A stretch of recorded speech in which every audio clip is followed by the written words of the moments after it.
good morning, and thank you for joining me on another episode of the Roundtable Talk Show. I am your host, Sharifa Hardy, and I have a very interesting show for you today. We're going to have some fun, do a couple of things different, and see where it leads us. But before I go ahead and do that, I want to go ahead and let you know that today's episode is brought to you by the Real Estate Playbook, a 100% educational workshop presented by real estate instructor Deborah Spence, with a simple promise to help you develop a clear plan to sell more homes and earn a consistent income selling real estate.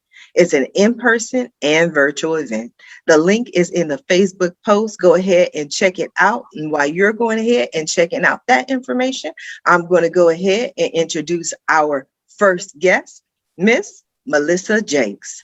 Melissa is CEO and founder of Rescue Event Planning, a Washington, D.C. based boutique event planning firm to influencers, organizations, and corporations.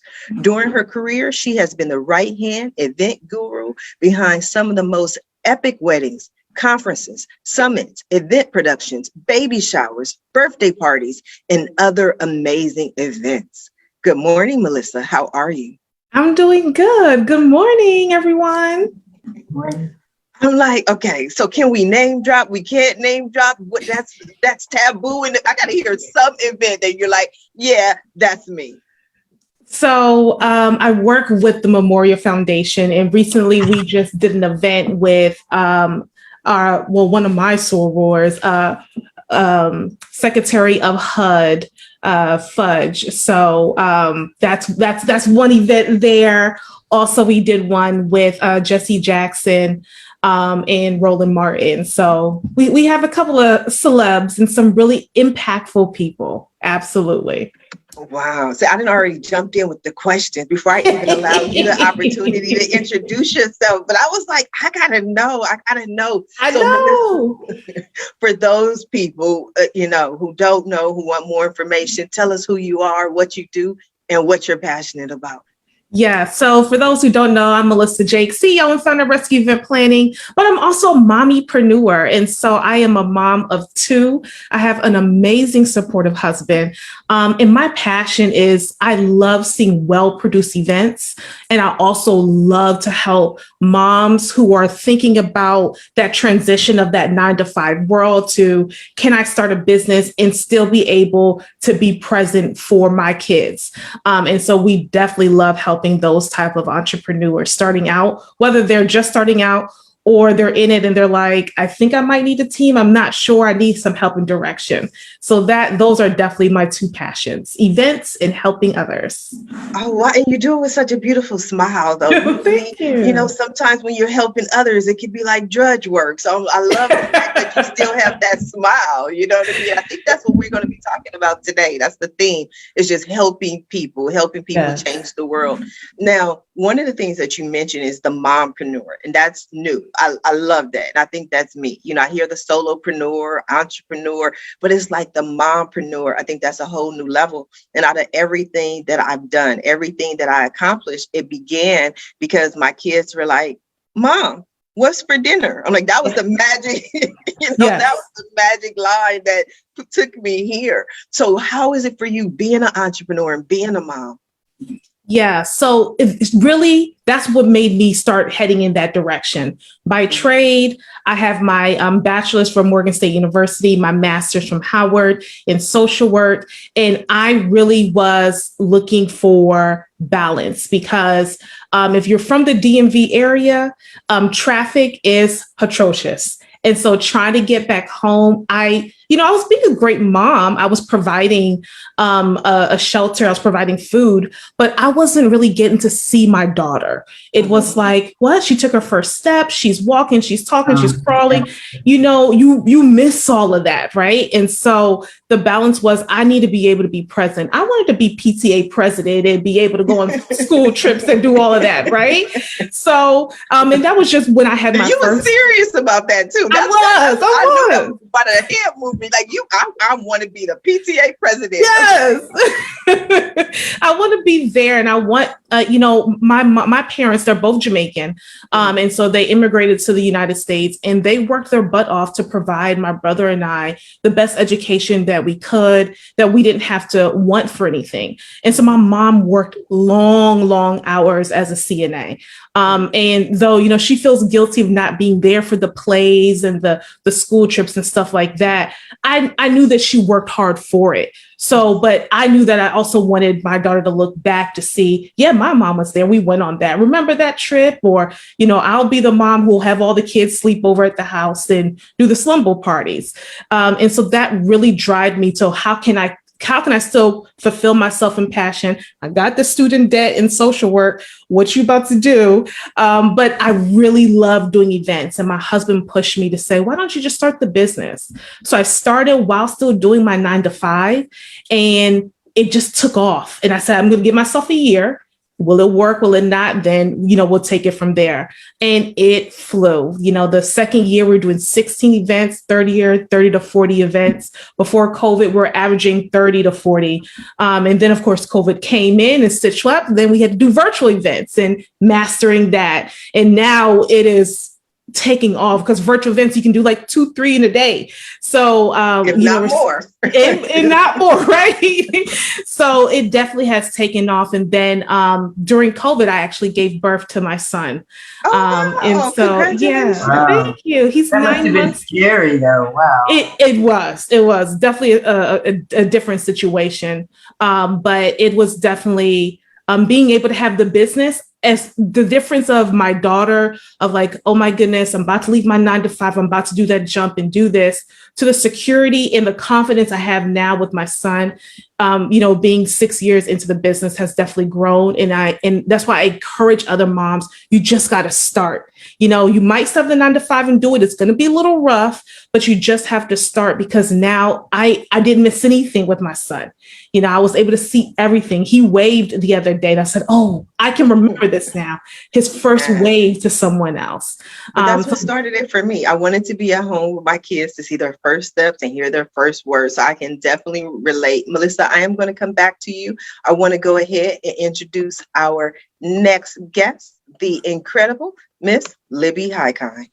Libby is the founder of GrantWatch.com, the leading database search platform with over 25,000 grant opportunities across 59 different industries. Good morning, Libby. How are you? Good morning. I'm very fine. Very glad to be here joining you today. And thank you for the opportunity to share what I know.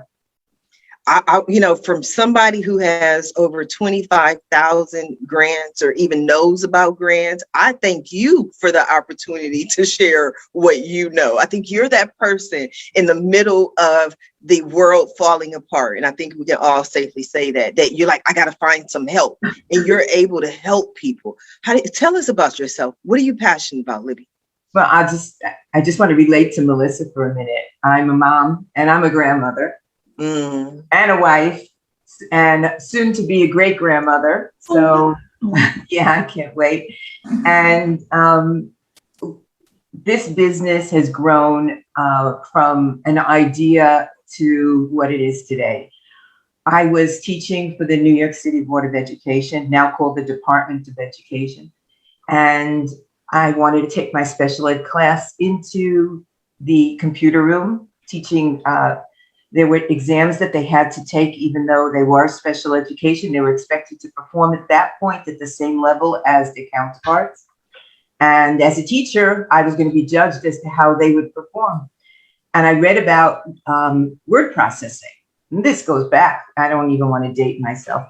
But the computers at that time were Tandy, Model 4s, IBM clones. That's what we talked about. And my principal said, Libby, no one's going to take your class. It was 10 students and a paraprofessional in the junior high school.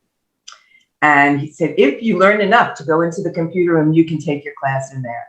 What happened was I did learn. I went in there and found out that the computers did not have enough memory to do word processing. Okay, comes, what am I going to do next? I started learning and my passion started. Oh, wow, this is great. I'm learning about computers. My special ed supervisor said, give me an outline of how much this is going to cost us and I'll go to the district office.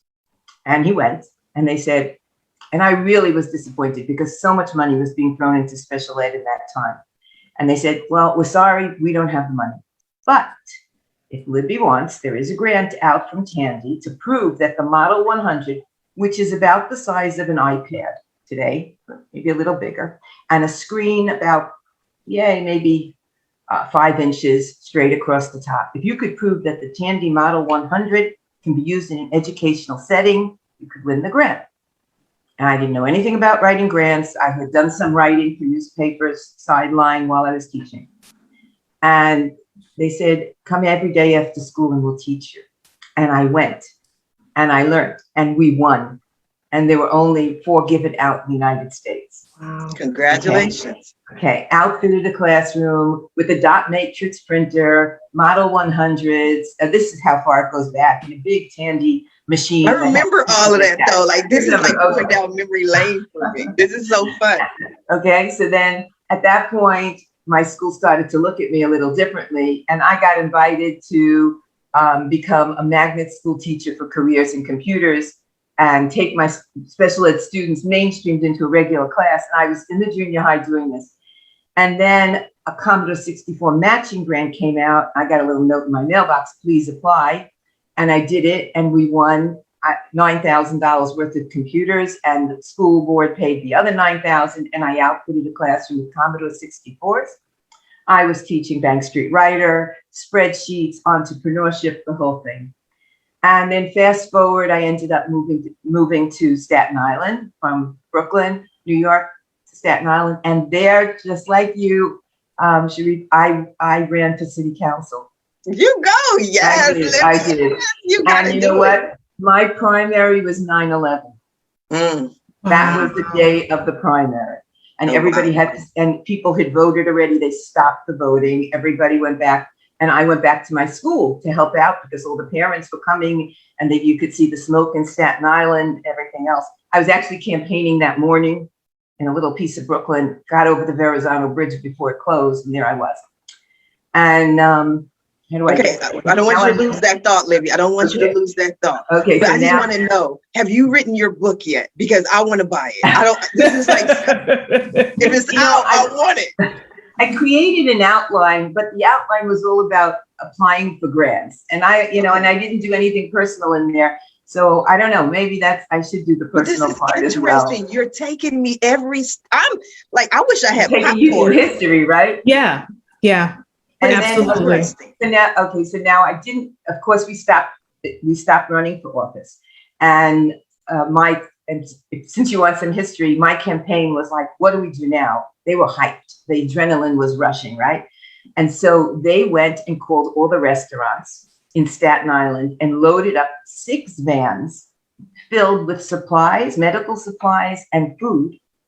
And they came in one day and 3 of my staff members are wearing white shirts that say Libby's Angels. I was like, Lord.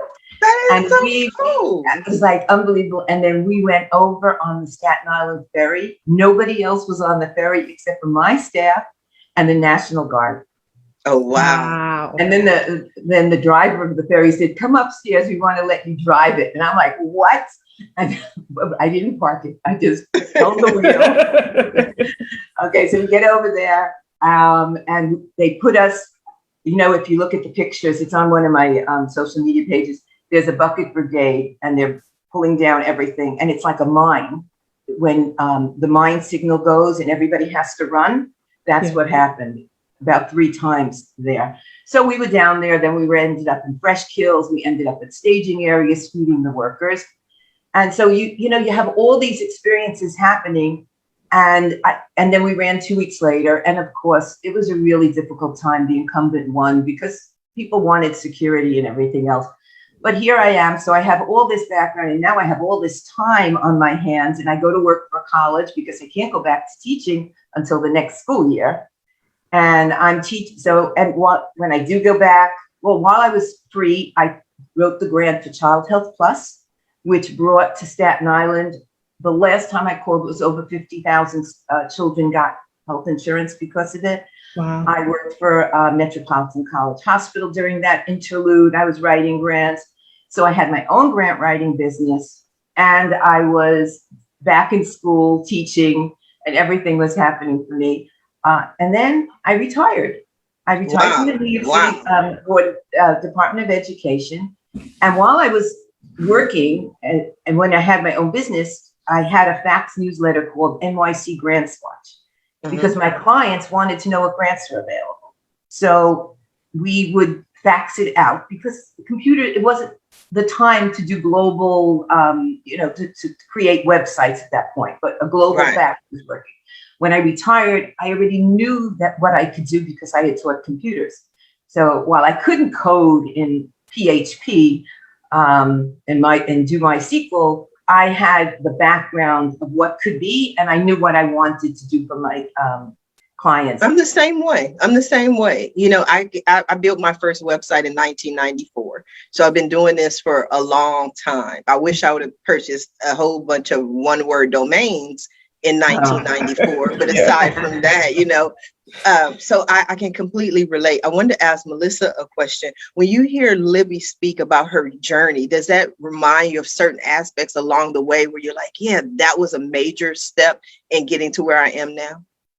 Yeah, I mean, absolutely. Just hearing that nothing stopped her.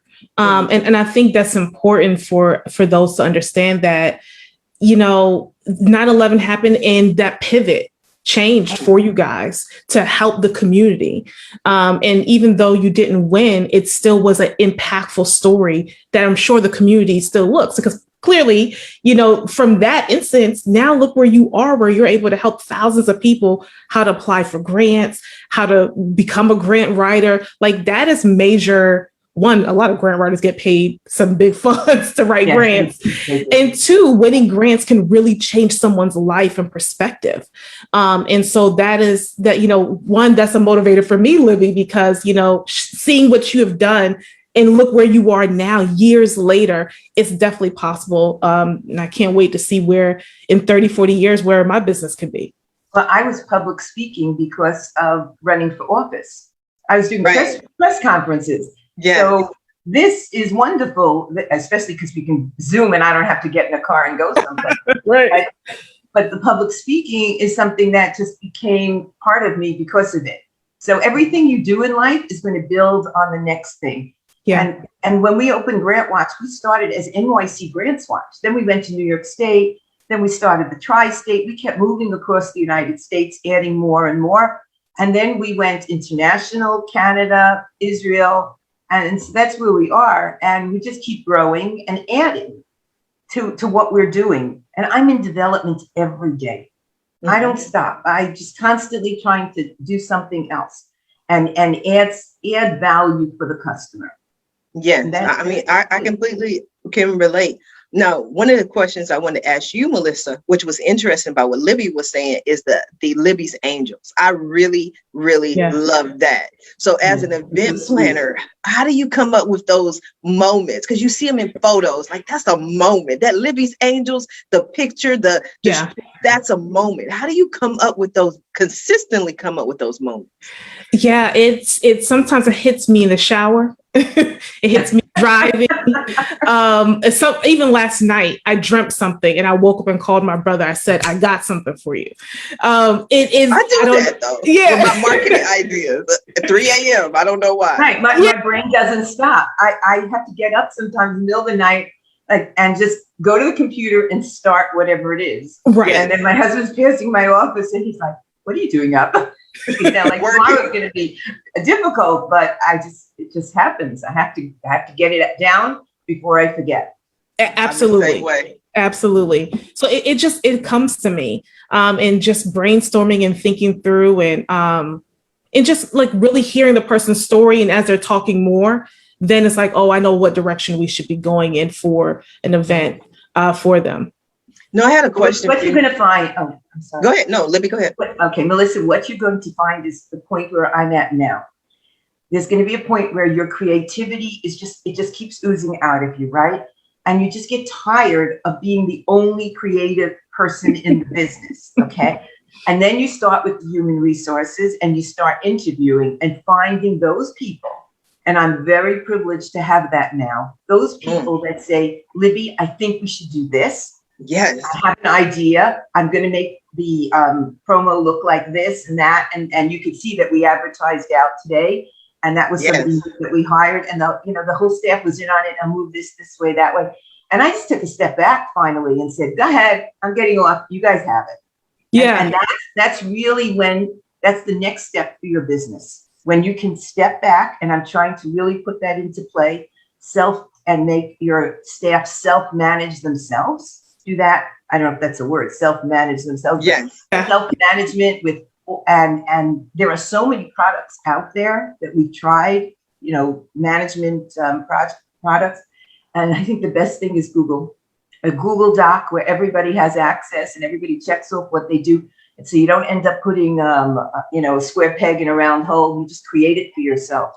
And that's when you take off, because 6 years of doing it alone and, being the creative person, now pull some other creative people in. Yes. It'll make your life that much easier. But right.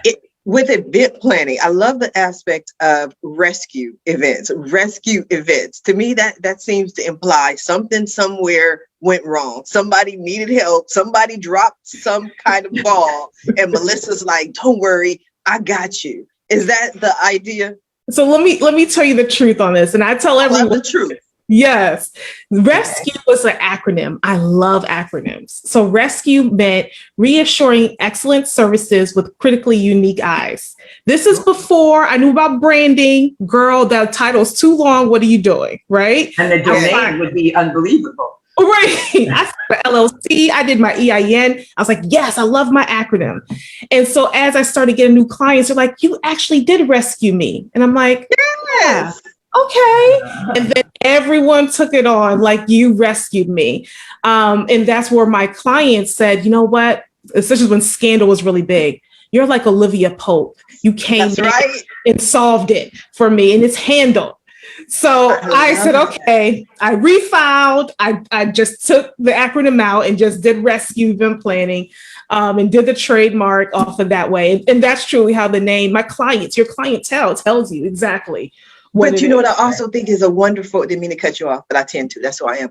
But one thing that I love about that example, though, is that I always tell people you don't necessarily, and it's clear in Libby's example as well, you don't always necessarily wind up where you start out, but it's a part of the journey. So you wound up as rescue event planning, but you had a whole different idea. You had a whole different plan. I wanted to take a look at your website. Don't stare at me, but real quick. Oh, we lost your volume. Okay, let me go back. Oh, no, we hear you. Okay, I'm looking at the picture of you speaking, so we hear you. Let me go back. Let me see if I can. There was a question on your website, and I wanted to ask. Let me see if I can get back to it. Okay, let me tell you. While you're doing this, grantsyouhelp.com was grantswe.fund. grantswe.com, then you help with the letter U, help fund, then you help with the letter U, and then we finally got to be youhelp.com. So wow, it's a journey. Yes. Yes. So can everybody see rescue event planning? Yes. Oh, great. Yes. I love it. I was looking at your website, and what stood out to me in that first clip was what Libby said about the team. Like everything to me just screams that it's a production, that you're putting this on.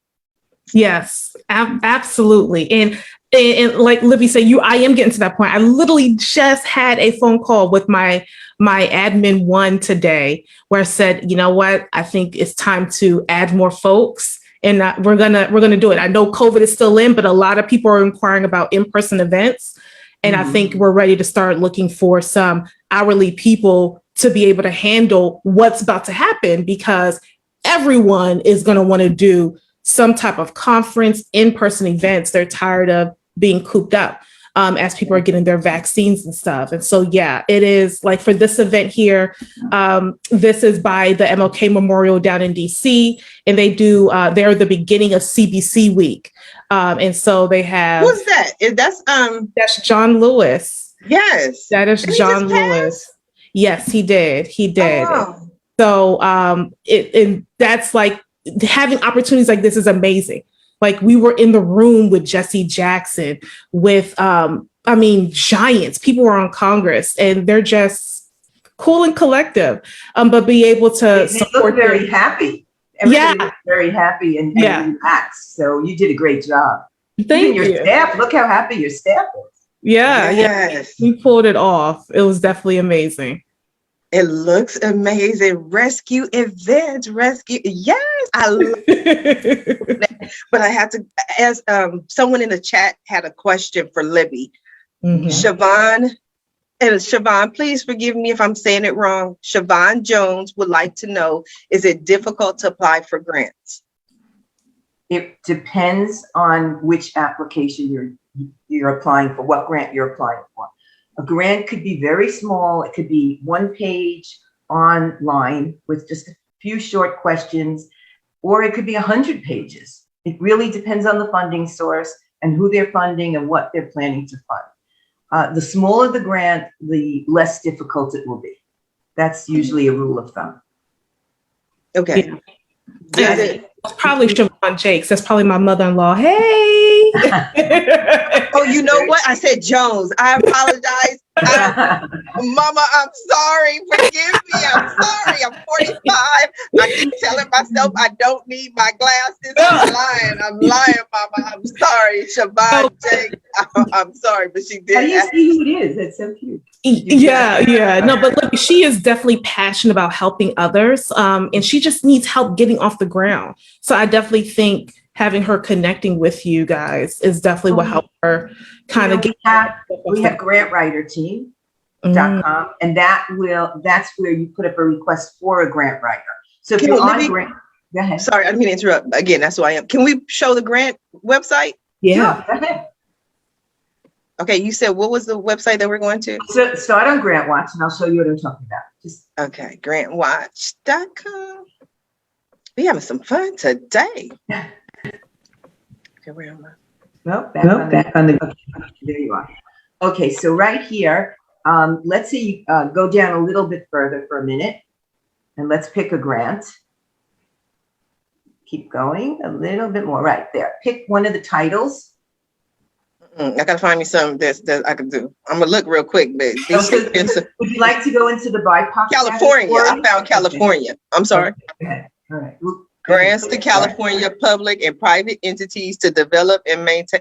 I'm gonna maintain sustainable energy. I don't know how yet, but if I could get some money for this. Okay, so you see, if you just go down a little bit further on there, you'll see a button that says request a grant writer. So let's say you got to this application and you said it was really too difficult for you to apply or for your organization to apply. You can click there, request a grant writer, and then you'll be on GrantWriter Team. And here you see it's already going to be filled in for you. And you can add 4 more. And then when the request goes out to the grant writers, they're going to give you a flat rate bid on each of those that you list. So we connected. So I have different corporations. We've connected them to work together so that you get help. And there are times when people put up a request for a grant writer and they really don't need one. They're just like so nervous about the whole thing. And I like to recommend that the first grant you write yourself, unless it's something very important to your organization. If you really must receive it, if you really feel strongly about it, then get a grant writer. But when you write one yourself, you start to gather all the information you need to write a grant. And that takes time. You know, the preparation, like when you're painting your house, it takes longer to prepare the walls and the windows so they don't get, the ceiling doesn't get paint on it, and the walls and the floor. Right. So it's kind of the same thing. Sometimes it takes longer to prepare all the documents than to actually do the writing. So if you write the grant yourself, the first one, you're going to be gathering all that information together. Okay, we'll go back to the website, but I had to come back for a question, Libby. Okay. Now, I don't know if it's just me. Is it true? Because sometimes people feel like the only way to get a grant is to be a 501c3. That seems to be like just a general thought. Like people's just like, well, I need some money. I need some help. I got to go create a 501c3. I'm like, well, you can still be a for-profit corporation, but I love to hear your thoughts on that, Libby. Okay, well, it really depends what you're going to do. And if you want to accept donations as well, you definitely need to be a 501c3 or some number like it, because there are a few different positions right now that you can take. However, there are grants for small businesses and there are grants for individuals, not always what you're looking for. And sometimes you're going to have to spin it your way. If you go back to GrantWatch for a minute, you'll see how we can get there. And let me take you back to GrantWatch. Okay, so right there, you see these 4 gray boxes right under the search right there. One says grants. Okay, so there, go ahead and go over to the right, grants for small businesses. You can go right there. And then you can choose your category and your state. So pick geographic focus, you're in California. Just go down. Well, not United States. Go unless you want it for the United States, but you can go down to California. Just move down. I'm not even sure how to go down. How you go down on this? I don't know. It could be just the way we're there. It is. Okay. Thank God for the touch screen. Oh my God. To use the touch screen. All right. Okay. And then you might want to choose. We have a new category called BIPOC. We added that. Okay. And you might want to choose also business, but leave it at that for right now. That's just one way to go. Okay. And but see, this would be me, Libby. I'm a select all kind of girl. Like, okay, go ahead. No. Go ahead and then click search. There you go. It's 209 grants found for California for small business. Okay. And what's going to happen is that every day from Sunday through Thursday, we add new grants. Libby, can I ask the grant specialist online a question? Yeah, that's my staff. Go ahead. I hope they're watching. Let's see. I know this is the true test, staff. The true test. I hope you're watching. Okay. But you give y'all a real question is. Okay. What are you going to ask? This is a business question. I need to know how long does it take? Let's see if they're going to give you a standard answer. After grant. See the money after the grant is approved. Well, that really has to do with the funding source. So let's see what they answer you. I just want to know. I just want to talk to somebody. I'm lonely. Okay. And we don't have. Hi, it's Susani. Hi, Susani. Is that Susan? Okay. He said Susan or Susan T. Susan I. Susan L. Susan L. Oh, okay. Hi, welcome to our live chat. Thank you, Susan L. This is great. This is so great. I have nothing. This is what I do with my life. Like this is fun. Well, just do it in the middle of the night because it's only open 9 to 6. So. She said, yes, it is me. Hello. See some money, Susan. What did you write? I can't see. I'm asking the same question. She's about to answer my remote. You're no fun, Susan. Like, bye. You done ruined my whole experiment. What did she say? She said, I'm watching you, or I don't know how to get out here. I'm watching you on Facebook Live. Thank you, Susan, for participating in the live test to see if you deserved your job, and you do. Right. So we appreciate you. Well, so we were, okay, so we're talking about business grants, right? Yeah. Yes. Okay, so before COVID, there were less grants for small businesses. Mm-hmm. And since COVID, we've seen an increase in grants. And there are grants, there's a category called COVID also, but you can check all categories. Everything. So that's great. Everything. And then you have the SBA. With the federal government, you have now you have the shuttered venue grant that's out there. Mm-hmm. So the movie theaters, the entertainment industry that were closed, you have the PPP, the payroll protection, and you have the idol. So there's a lot of different things come there. And I think more is going to come out as well from the federal government. Yeah, absolutely. So like we won the Comcast Rise, I think it's called On the Next Level or Rise or something like that, where they will do a 90-day commercial for us locally or whatnot. Wow. Yeah. So I don't know, like things like that. Does that pop up on your site? Those type of like, I know Hennessy was doing one, Comcast. Oh, after especially a lot of things with George Floyd and with COVID, a lot of things started coming for more small businesses of those who are of color.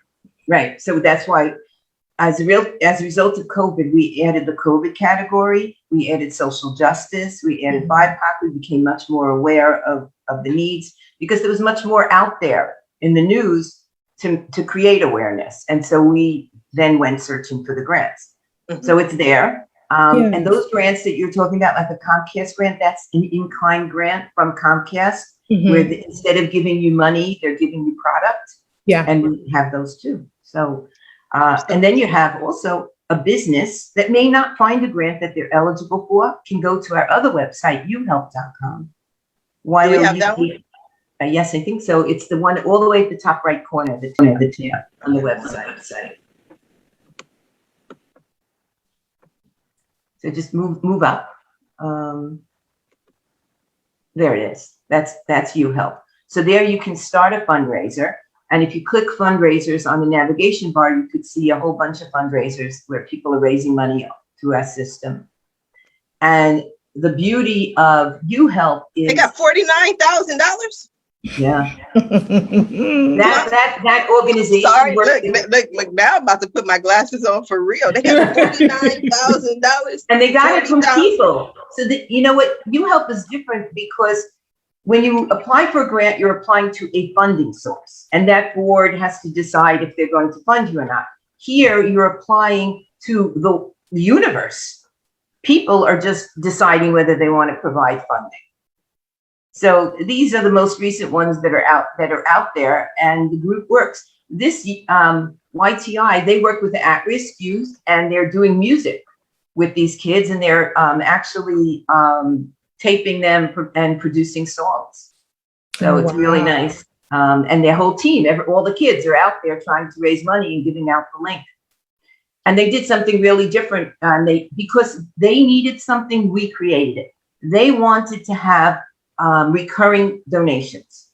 So if somebody said they'll give you $7 a week for a year, that's what they wanted. And we then reprogrammed it and took another payment processor that allowed it, and we did that for them. So we're constantly developing according to what the needs are of the clients.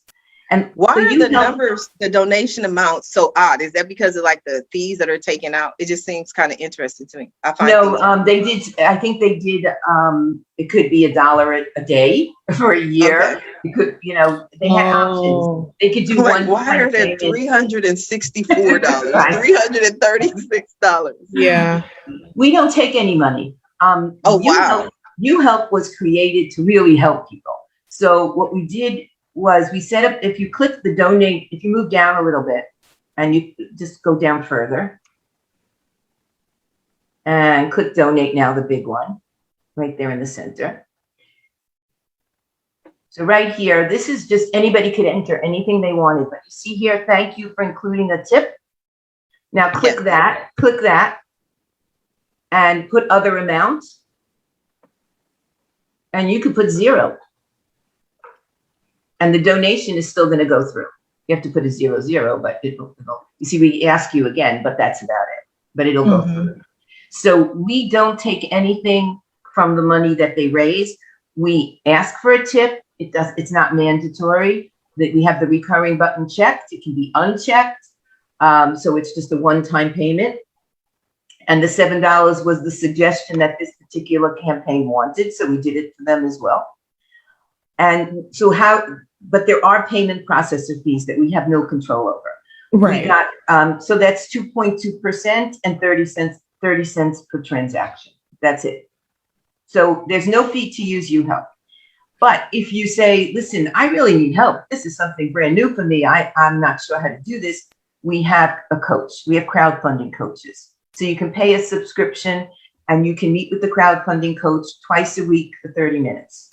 For as long as you're paying. Can we just hire someone to create the page for us? Because that's the kind of how I do things. Like, I don't want to talk about it. Can you do it for me? It's really simple, and a lot of the information you have and you need to put in yourself. Like, I can't connect you to a payment processor, right? Gotcha. And I can't put in and I don't know your EIN and the exact name of your corporation. So most of it you'll do yourself, and then you'll talk to the coach afterwards. The content aspect, like I can get the EIN and all that other stuff, because even when I was scrolling through the page, I noticed, and I may be incorrect, that it appeared to be in the order of who has the most donations. So the person with the donation, the 49,000, he was first, and then it went down all the way to somebody I think who had raised $200.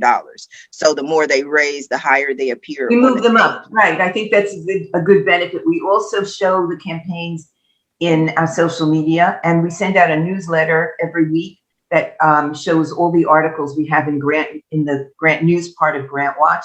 And along there, every time you get a donation, you pop into the newsletter. So there's like 6 campaigns in the newsletter.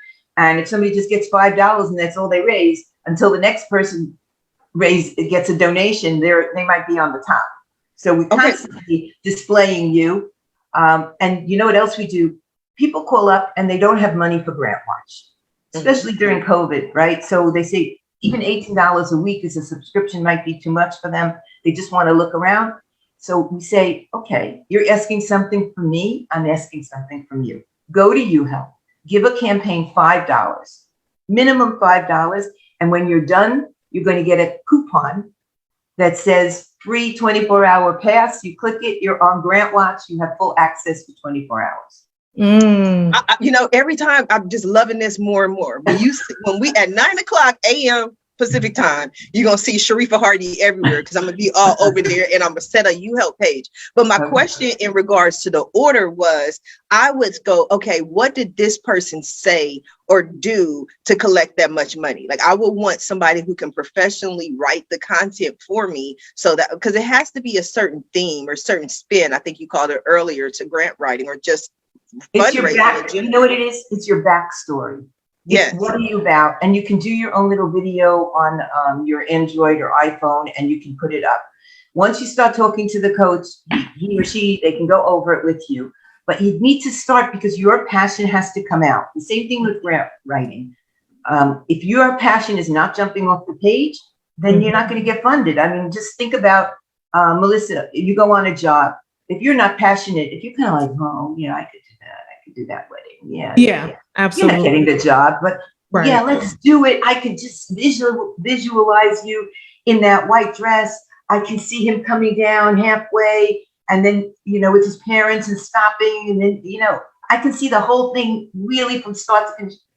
You got the job. Same thing with grant writing. Same thing with YouHelp. But YouHelp is not just what your page looks like.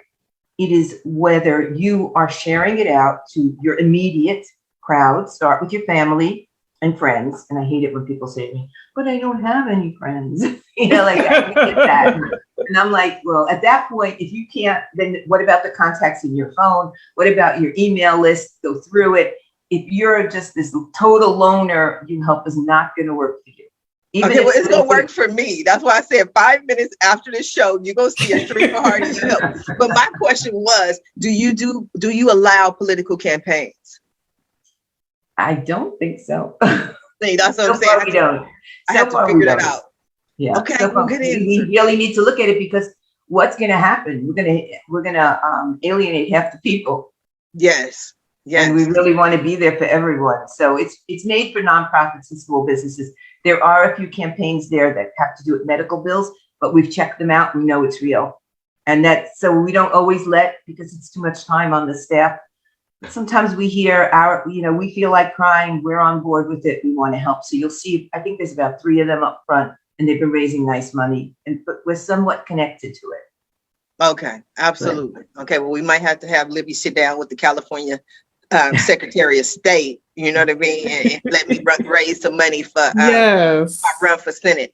But what are your thoughts, Melissa? This is all interesting and fun. Do you have any more ideas for your business and how we can create some grant writing or fundraising opportunities for you? Yeah, the wheels are turning, and and it's funny you said this, Libby, about, the You Help I think is a great place to start from for some small businesses that are thinking of building on to their business. So one thought is, before COVID, was having a actual event space, because there are certain areas in the DMV, in Prince George's County, where you have your parks and recs and those type of things, but there's not actually a event space for smaller events versus we have something out here called Martin's, where they're kind of all in catering, all that type of stuff. A place where it's just a hall where people can just come and do their own setup. And so that was something that I was thinking getting into. But of course, that costs funds of leasing a space and getting it prepped and ready and all of that stuff. And so I was going to go through the process of crowdsourcing. So I think that might be, your site, if that is allowed, your site might be a good place to start, to even just start thinking through that again, post-COVID. You know what I'm thinking? I don't know if this makes any sense.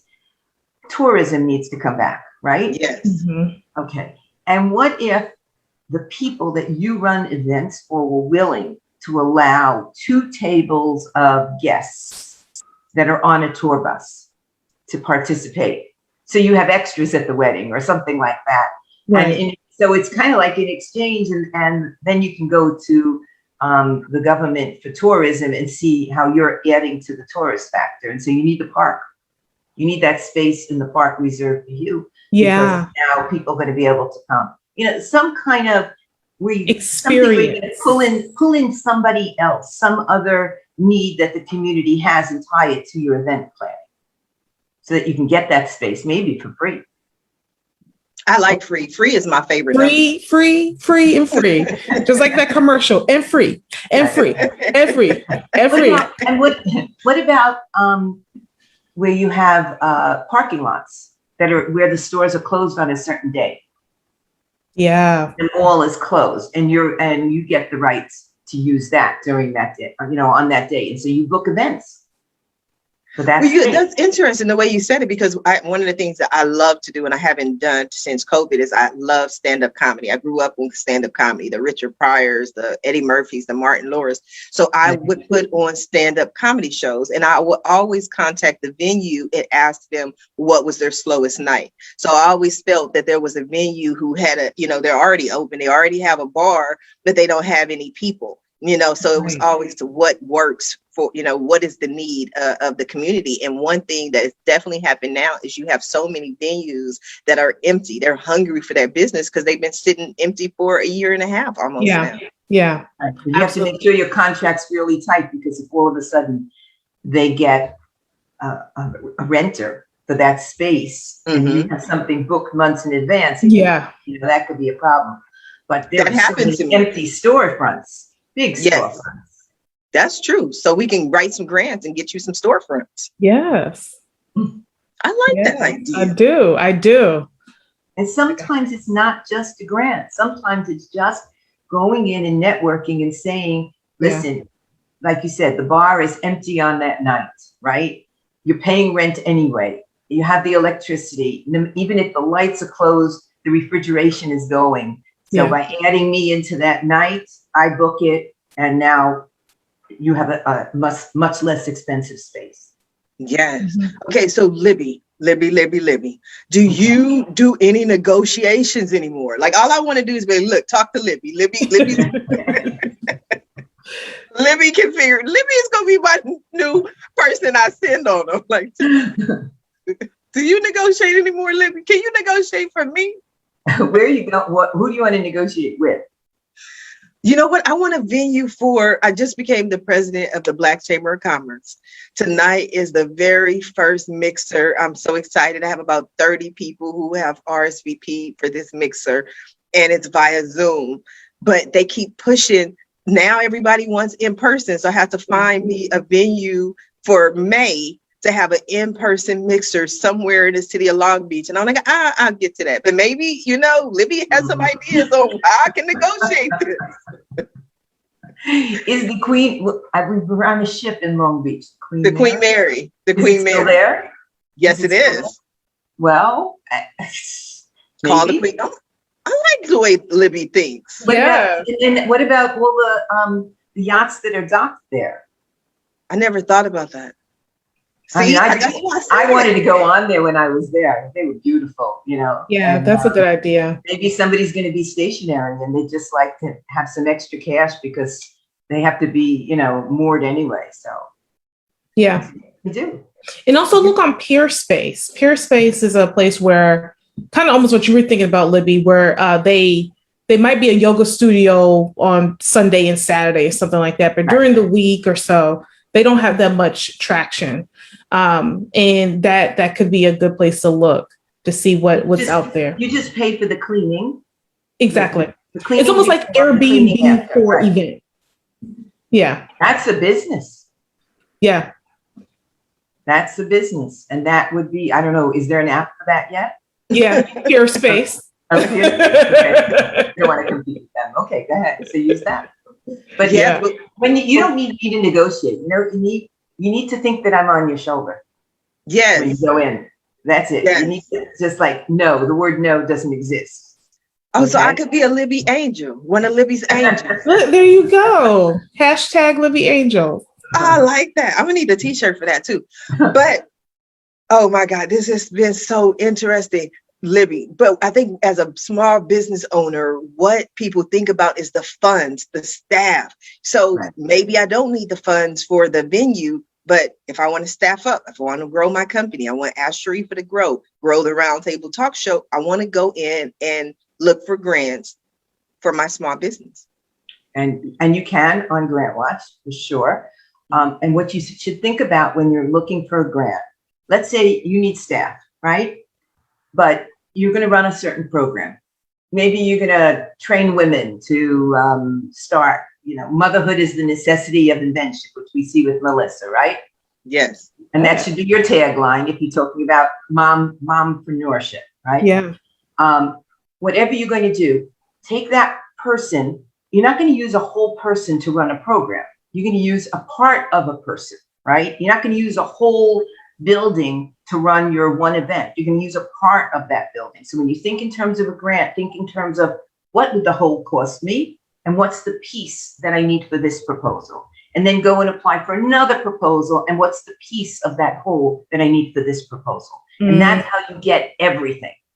You build it up. And then what can I get in kind from that place? Now, if you, let's say you're applying for a grant and it includes the use of a venue, but the venue is going to give you tablecloths.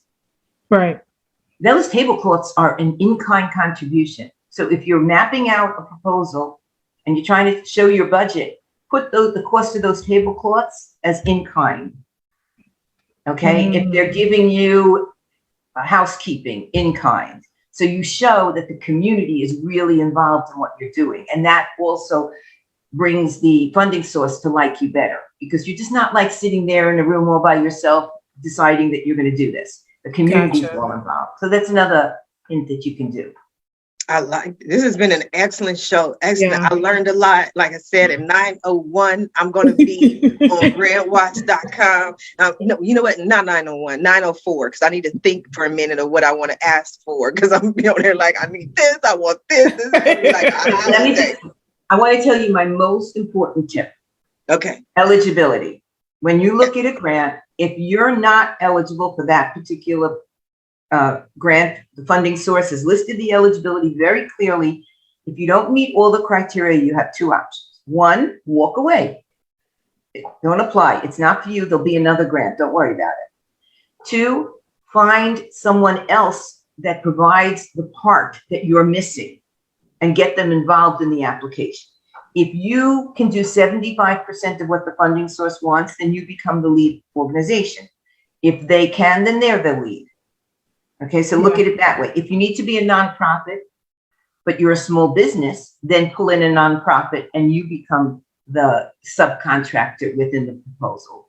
Yes, Okay, words so- to live by. Thank you, Libby. That was Yes. amazing. Now we are coming down to the last few minutes of this show, and this is a show like no other. So you definitely want to go ahead and share it. But what I always do at the end of every show is just simply allow my guests the opportunity to speak directly to the audience, to everyone who is watching this show live, as well as everyone who is watching it in the archives, and let them know what you want them to take away from your appearance here today. And we're going to start with you, Melissa. Yeah. So again, this has been amazing and great information. So if you guys wanted to reach out to us, Rescue Event Planning, you can head over to our website, rescueeventplanning.com. And there is Let's Chat Connect button, and you can always schedule a complimentary 15-minute consultation with us to see if we are a good fit for you and for your next event. Virtual events are still in, so we are definitely still doing those. And it's still something that's probably going to stay around. So start thinking about that for those authors, those entrepreneurs who are thinking about exposing themselves to different audiences. You have the whole world going virtual. So that's definitely something to think about as the year is progressing on. And for those who are mommypreneurs and you're kind of struggling, and you're just not sure where to go, you can head over to melissajakes.com and we can connect there as well, where we have Mommypreneur Wednesdays and we feature moms who are doing great, amazing things in the community. And they're able to have that platform as well. I love it. I love it. That's beautiful. I love the shot while I'm watching. Like, I would like that Boss Babes picture in the background. I need one of those hashtag goals. I need to add some of that. Oh, and I even love the focus, darling. Yes. Focus. You gotta focus, darling. Like, this is good. This is good stuff. Thank you, Melissa. I appreciate you. Libby, what do you have for us? Well, I want to thank you first for having me, Melissa. Thank you for being a co-panelist. You're just a lot of fun and a great inspiration, giving me more passion and energy to wake it up a little bit more. And I want to thank the subscribers to GrantWatch, and they're countless. They're all over the world. Thank you for being a part of our family. And you are a family because we have a family of websites. So we have grantwatch.com, grantwriterteam.com, and youhelp.com. And you can go from one to the other. You will need you can use the same username and password, but you need to register on each because they're all separate corporations at this point. And we are here to help. We have phone, we have chat, we have email. support@grantwatch.com is our email, 561-249-4129. I hope I got it right. That's our phone. And there's a picture, Ask a Grant Specialist, that's there. So from 9 to 6 Eastern time, we're on. If you start a chat and we're not on, we'll contact you back after that. And as I said earlier, if you can't afford GrantWatch, go to YouHelp, help somebody else out, give them $5, you get a 24-hour pass. Come back to GrantWatch, you'll see the wealth of information that's there. And I guess that's pretty much it. GrantWatch.com, GrantWriterteam.com, and YouHelp.com. And we're just here to help. That's what we do. Well, you're going to help me, Libby. You already helped me today. You're about to help some more because I'm going to spend a lot of time for 24 hours. Give me 24 hours, Libby, and I'm going to be on there applying and asking for everything. This was a great show, and I believe that it exemplifies my belief that everything works out the way it's supposed to work out. And this show was incredible. It was one of the best shows I've done in a long time. So with that said, I want to thank you, beautiful ladies, for being a guest on today's episode of the Roundtable Talk Show. And I especially want to thank everyone who tuned in to watch this show live, as well as everyone who is watching it in the archives, especially you, Susan. You did a great job, Susan L. Thank you for tuning into the show. I appreciate you. I want to thank Siobhan Jakes for tuning into the show. I appreciate you. And everyone, please go ahead and share the show. And I always ask that you watch the show and that you share the show, but please support our guests. Our guests are here and they shared so much information with you today. Please support them. Visit their website links, follow them on social media, reach out to them, send them a message. And when you do, please let them know Sharifa Hardy says hi.